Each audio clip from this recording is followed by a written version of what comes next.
generally. And of course, I had a moment with my doctor about 3 months ago or so, and his words were, lose some weight, lose some weight. I think one or two of us had heard that before. And so, worked on it, went to see him, and I just needed to lose about 3 pounds. Not a lot, okay?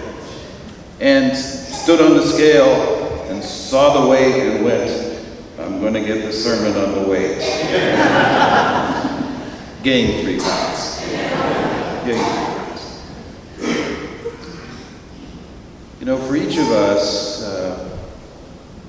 as we enter into this Eucharist, it really is a moment for us to allow God to touch us in a very special way as we begin this new year. And in the end, that's the most special resolution we can have, is to open our hearts in a new way, to let God touch us, let God enter our lives, let God's love enter our lives. We heard in the Word of God this morning how the angels appeared to the shepherds. The shepherds came to see the scene that we have right here in front of us. Thank God St. Francis gave this to us, so we could image it in our mind's eye, in our heart of faith. And I guess the question for me, and I'll make it for you too, is, am I ready to gaze upon Jesus and Mary and Joseph in this scene? We just celebrated the Feast of the Holy Family. We just all heard the call for us to be the Holy Family and to share in the love of God. And what is it that may be distracting us from really approaching this moment of faith and letting the one who was born in time, Jesus, born of a woman, we heard in St. Paul's letter to the Galatians this morning, who brought to us salvation, who brought to us the love of God, who imaged to us the love of God, very personally, very personally.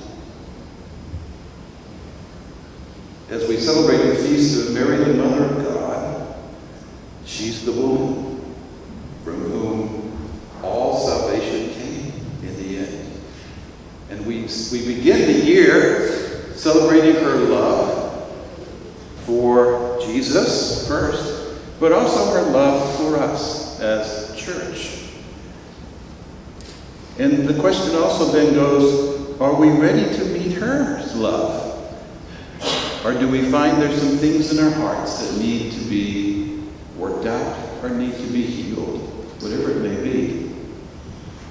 I remember one young lady who was leading a retreat that I was happy to be giving, and she was obviously struggling during the retreat.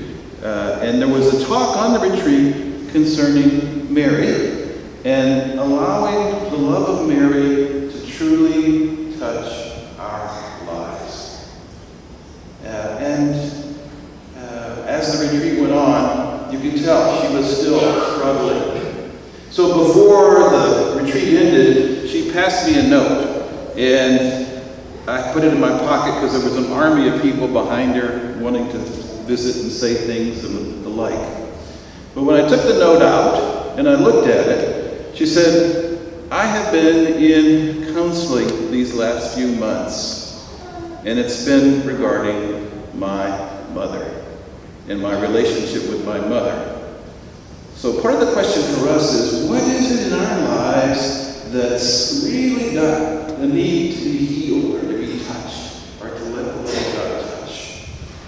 And she said, as you talked about Mary, the Mother of God, and her love for us, I had no context. I had no context whatsoever. I couldn't even fathom it. Because there's no way. No way. And she said that I was pretty frustrated in her note And I went to a spot at the retreat center, and there's a shrine to Our Lady at the retreat center. And she went into the shrine, and she didn't realize that in the shrine, because she's never been in there, there's a statue of Our Lady with a needle. And as soon as she walked in, she says, I was afraid and I wanted to run the other way. Literally. Now imagine somebody wanting to run away from the statue of Our Lady. We do that too, by the way, in our own lives. We run away. And she said, all of a sudden something came over me and I needed to kneel down. And as I knelt down, tears just kept flowing and flowing and flowing. And I literally felt myself in the folds of Mary's garment, crying. And letting the wall that had separated me from the love of God drop. And letting Mary's love be the entryway into God's love. Once I allowed that to happen, everything changed. Everything changed. And healing really began to take place. That's the question for us. What needs to be healed in our lives? What needs to be laid aside? What needs to be reconciled? What needs to be touched very personally by the love of Mary, the Mother of God, who said, yes, I will be the mother of the Savior who gave us Jesus. It is through her love that we really meet him. And in the end, that's what this is all about. It's about salvation. It's about his gift of life given to each and every one of us. And he loves us that much. Trust him. Trust him. He loves us that much. There's a blessing that we heard in the book of Numbers today. And it's a wonderful, wonderful blessing. And it's a blessing that's used by the Jewish community. So may the Lord, that's the kind of blessing we enter into this Eucharist with. May the Lord bless us and keep us. May his face shine upon us. May we know it. And may his peace truly enter our hearts as we enter this Eucharist to receive his body and his blood together.